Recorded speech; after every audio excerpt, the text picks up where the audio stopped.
আমি তো মনে করি না যে টলিউডে কেউ স্টার যে 4 ঘন্টা দেরি করে শুটিং এ আসে, যার জন্য গোটা ইউনিটকে বসে থাকতে হয় যে মেকআপ ম্যান ছাড়া শুটিং করেন, সে স্টার না। কাজে এইগুলো সব সেলফ অ্যাফিলিয়েটেড, নিজেকে মনে করাই। তুমি তো এগুলো। নমস্কার প্রিয় দর্শক, আমি সবুজ। আজকেও চলে এসেছি আপনাদের জন্য নতুন একটা এপিসোড নিয়ে। হ্যাঁ, আমি জানি আপনারা কি বলবেন, আমি বুঝতে পেরেছি, কিন্তু বিশ্বাস করুন এই আপনাদের সামনে হাত জোড় করে বলছি, সত্যি আমি 1 মাস প্রায় গ্যাপ নিয়েছি, আমি ভিডিও দিতে পারিনি চ্যানেলে।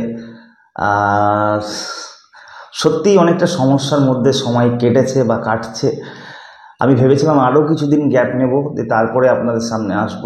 আমাকে অনেকেই মেসেজ করেছেন, আমার যারা বন্ধু রয়েছেন, যারা আমার চ্যানেলের সাবস্ক্রাইবার রয়েছেন, অনেকে আমাকে ভালোবাসেন যে দাদা তোমার কি হলো, হঠাৎ করে তুমি উদাও হয়ে গেলে কেন। তো আমি তাদের উদ্দেশ্যে বলছি যে একটু ব্যক্তিগত সমস্যা চলছে, এখনও শেষ হয়নি। আসলাম, কিন্তু আমি ভেবেছিলাম যে আরও কিছুদিন পরে আমি আসবো। সিরিয়াসলি আমি ভেবেই নিয়েছিলাম যে আরও মোটামুটি দিন 15 আমার লাগবে এটাকে শর্ট আউট করতে গেলে, এই প্রবলেমটাকে। তো যাই হোক, কিন্তু গতকাল আমি এমন একটা সাবজেক্ট যেটা সোশ্যাল মিডিয়াতে দেখলাম, আমি সেই মুহূর্তে দেখবার পরেই আমার কোথাও সিদ্ধান্ত বদলাতে হলো যে আমি অত দূর আর যাবো না। এটার জন্য আমাকে অবশ্যই একটা ভিডিও বানাতে হবে, কারণ এটা আমার কাছে ঠিক লাগেনি। তো প্লিজ, আজকের এপিসোডটা অনেক দিন পরে আমি আসলাম, অবশ্যই আপনাদের আশা করছি এই ভিডিওটা ভালো লাগবে।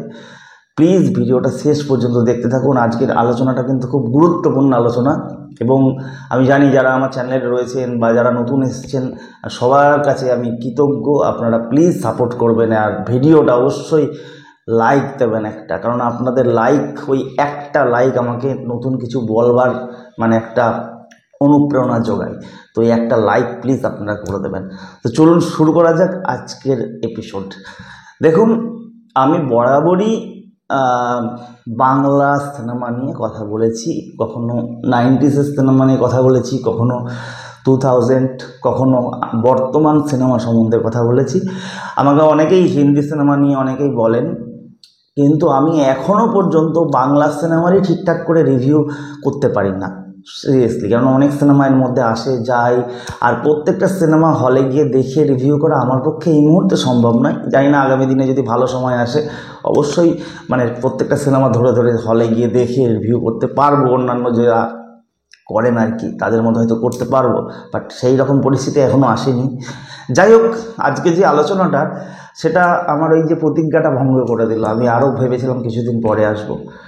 আমাদের লাগাও সায়নী, খ্যাত টলিউডের একজন অন্যতম অভিনেত্রী। ব্যক্তিগত দিক থেকে তার এই প্রথম দিকের কাজগুলো, কানামাছি বা অন্যান্য কাজগুলো আমার বেশ ভালো লাগছিল, সায়নী ঘোষকে, শত্রু।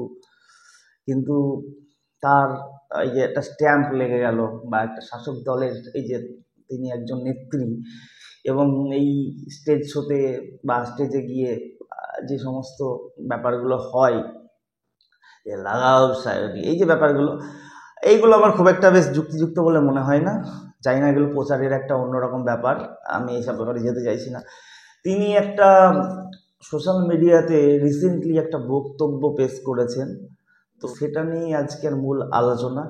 তো চলুন দেখা যাক। স্টার তো আসমানের স্টার তো, আর আমি তো মনে করি না যে টলিউডে কেউ স্টার। আমাদের ইন্ডাস্ট্রি অত বড়, স্টার তুমি তাকে বলবে যে 500 কোটি টাকার ব্যবসা এনে দিচ্ছে তোমাকে। আজকে Amitabh Bachchan is such a big star. আমি ওনার ব্যাপারে শুনেছি যে আজকে কল টাইম 7টায় থাকে, উনি 6:30 থেকে গিয়ে সেটের মধ্যে বসে থাকে। উনি স্টার যে 4 ঘন্টা দেরি করে শুটিং এ আসে, যার জন্য গোটা ইউনিটকে বসে থাকতে হয় যে মেকআপ ম্যান ছাড়া শুটিং করেন, সে স্টার না। কাজে এইগুলো সব সেলফ অ্যাফিলিয়েটেড, নিজেকে মনে করাই। তুমি তো এগুলো নিশ্চয়ই দেখেছেন যে আমাদের লাগাও সায়নী কি বললেন, যে আমাদের টলিউড ইন্ডাস্ট্রিতে কোনো স্টার সুপারস্টার নেই। আমি কিন্তু কোনো কথা, আমার ব্যক্তিগত কথা কিন্তু, ব্যক্তিগত চিন্তাভাবনা কিন্তু ভিডিওতে চাপিয়ে দিচ্ছি না। আপনারা ক্লিপিংটা দেখেছেন, উনি যে যে কথাগুলো বলছেন, আমি সেই কথাগুলোর রিপ্লাই আমার মতো করে আমি কিন্তু দিচ্ছি, এবং সেই কথাগুলোর সাথে সায়নী ঘোষের কথা এবং আমার কথা, কোন কথাগুলো যুক্তিযুক্ত, প্লিজ আপনারা লাইক দিয়ে জানাবেন, এবং কমেন্ট সেকশন আপনাদের জন্য আপনারা জানাবেন। উনি বলছেন যে আমাদের এই ছোট্ট ইন্ডাস্ট্রিতে স্টার সুপারস্টার নেই। উনি কাউকে স্টার সুপারস্টার বলে মনেই করেন না। আমার চ্যানেলে অনেক বন্ধু বান্ধব আছে, যারা সাবস্ক্রাইবার আছে, কেউ হয়তো এই মানুষটার ফ্যান, এই যে জিতের ফ্যান। তারা দাবি করেন তাদের নায়ক হচ্ছে সুপারস্টার, লাস্ট সুপারস্টার জিৎ, বা কেউ বলেন যে লাস্ট সুপারস্টার বাংলা সিনেমাতে দেব। আবার এই দিকে দেখুন, আমার পিছনে এক ভদ্রলোক রয়েছেন, একজন 40 বছর ধরে ইন্ডাস্ট্রিতে মানে নিজের জুতোর সুতলা খুইয়ে খুইয়ে আজকে যে পজিশনে দাঁড়িয়েছে, বা তার সিনেমা এখনও 50 দিন সিনেমা হলে চলছে। এটা নিয়ে আমি আলাদা ভিডিও বানাবো। যাই হোক, তিনিও সুপারস্টার নন, তিনিও স্টার নন। আমি আরও একজনের কথা না বললে আমার এই ভিডিওটা অসম্পূর্ণ থেকে যাবে। তিনি হচ্ছেন আমার ব্যক্তিগত দিক থেকে, আমি জানি না কে কীরকমভাবে নেবেন, আমি ভীষণ মানুষটাকে শ্রদ্ধা করি, ভালোবাসি। তার প্রত্যেকটা সিনেমাই আমি সোশ্যাল মিডিয়াতে বলুন, সিনেমা হলে বলুন, বাংলাতে তিনি যখন এসছেন তার কাজ আমি দেখেছি। অবশ্যই আমাদের মহাগুরু মিঠুন চক্রবর্তী, তিনিও কিন্তু এই লাগাও সায়নী কিন্তু তাকেও ছাড়ছেন না। তিনি বলছেন যে ইনিও কিন্তু সুপারস্টার, স্টার নন। উনি হয়তো কাউকে ভিডিওতে মেনশন করে বলেননি যে ইনি ইনি ইনি। উনি আরও একটা জিনিস বলেছেন, তার তো আকাশে থাকে, তাকে ছোঁয়া যায় না। স্টার সে যে 500 কোটি বিজনেস এনে দেবে। সত্যি আমার সত্যি খুব বলতে খুব মানে কী বলবো, একটা বোকা বোকা লাগছে। 500 কোটির বিজনেস এনে দেবে, 500 কোটির যে বিজনেসটা এনে দেবে, কোথা থেকে আনবে? বর্তমান আমাদের এখানকার মার্কেটটা দেখতে হবে তো। এই যে বুমেরাং সিনেমাটা জিৎ বানালো, অনেক খরচা করে বানালো, একটু অন্য রকমের ট্রিটমেন্ট দিয়েছিল সিনেমাটা। তা অন্যান্য সিনেমা যে জিৎ বানিয়েছিল তার থেকে কিন্তু আমার ব্যক্তিগত দিক থেকে বলবো অনেক অনেক বেস্ট, অনেক বেটার বানিয়েছে। কিন্তু আমার কথাগুলো যদি ভালো লাগে প্লিজ একটা লাইক দেবেন, প্লিজ। ওই লাইকটার জন্যই কিন্তু আমার মানে আগামী কথাগুলো বলতে ভালো লাগে। আমি যে কথাগুলো বলছি সেটা যদি আপনারা একটা লাইক দিয়ে দেন তাহলে আমার একটু বলতে ভালো লাগবে। তো যাই হোক, আমি মেন পয়েন্টে আসবো। এই যে জিৎ এত সুন্দর করে প্রেজেন্টেশন করলো, এই যে বুমেরাংটা বানালো, আমার সত্যি ব্যক্তিগত দিক থেকে সত্যি আমার খুব ভালো লেগেছে সিনেমাটা। কিন্তু সিনেমাটা দুঃখের বিষয়, আমি বলতে পারবো না যে এখানে আমাদের রানাঘাটের মতো সিনেমা হলে, দুটো সিনেমা হলেই কিন্তু সিনেমাটা চললো। 2-3 সপ্তাহ চলার পরে কিন্তু সিনেমাটাকে নামিয়ে দেওয়া হলো।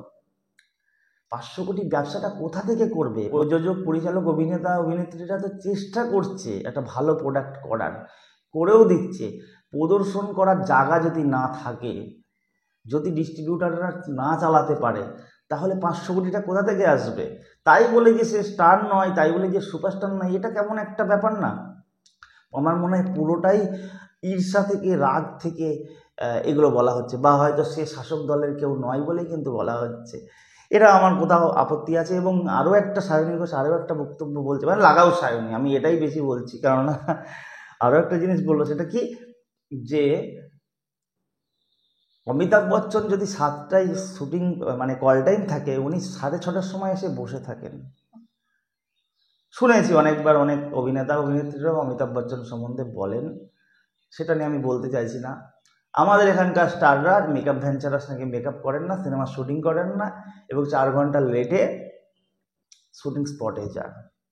কতটা যুক্তিযুক্ত কথা আমি জানি না অন্যান্য সেলিব্রিটিরা কী করেন, জিৎ কী করেন বা দেব কী করেন জানি না, কিন্তু আমি যে লোকটাকে একটু চিনি বা যে লোকটাকে দেখেছি, এই যে পিছনে যে মানুষটা রয়েছে, আমি তার নাম বলতে চাইছি না, আপনারা নিশ্চয়ই বুঝতে পারছেন। তো আমি তো জানি যে ওনার যদি ডেট থাকে, শুটিংয়ের যদি কল টাইম থাকে 5টার সময়, উনিও তো আগে গিয়ে ওয়েট করেন, চলে আসেন। আমি বিশিষ্ট সব পরিচালক যাদের সাথে উনি কমার্শিয়াল অনেক হিট দিয়েছেন, সেসব হরনাথ চক্রবর্তী থেকে শুরু করে অনুপ সেনগুপ্ত বা রায়চন্দ্র, প্রত্যেকের মুখেই শুনে এসেছি যে বুম্বাদা কিন্তু কল টাইম এখানে, মানে বুম্বাদা কিন্তু আধ ঘন্টা আগে চলে আসবে। এটাও ছেড়ে দিলাম। আমি আরেকটা কথা আপনাদেরকে ভিডিওর মাধ্যমে বলতে চাইছি।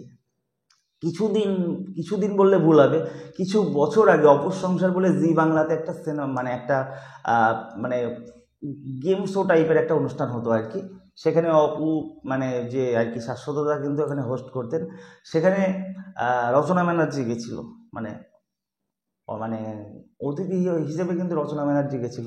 বুম্বাদার সম্বন্ধে কিছু কথা জিজ্ঞাসা করা হয় এবং বুম্বা বলে একদম ভীতু, আর গাড়ি 20-30-30-এর ওপরে গাড়ি চালাতে দেন না বোমাদা।